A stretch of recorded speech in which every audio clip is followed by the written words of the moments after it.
In this video, I'll be showing you how to fix your iPhone's flashlight not working. It's a very simple method, so if you find this video helpful, be sure to drop a like and subscribe. Now, it can be really annoying, especially when you need a flashlight if it's not working. So the first thing that you want to do is swipe down on the top right, which is going to bring up your control panel. And if you don't see your flashlight here, it's a very simple method to bring it up. So the first thing you want to do is long press in an empty space. It's going to say add a control at the very bottom. So you want to press that.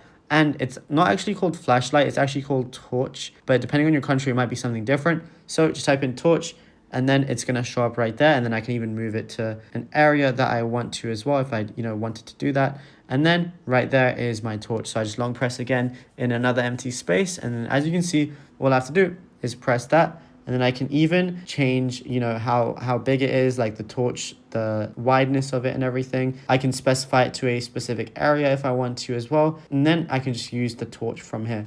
And now if this still doesn't work, I would definitely recommend going over to your settings application. Once you're here, I want to scroll up until I find general. From general, I want to go over to software update and make sure that I'm on the latest iOS update, because if you're not, your different settings and applications might not work as intended on your iPhone. And since the torch is a, iPhone native application and device, you want to make sure that your iPhone is fully up to date to use it properly.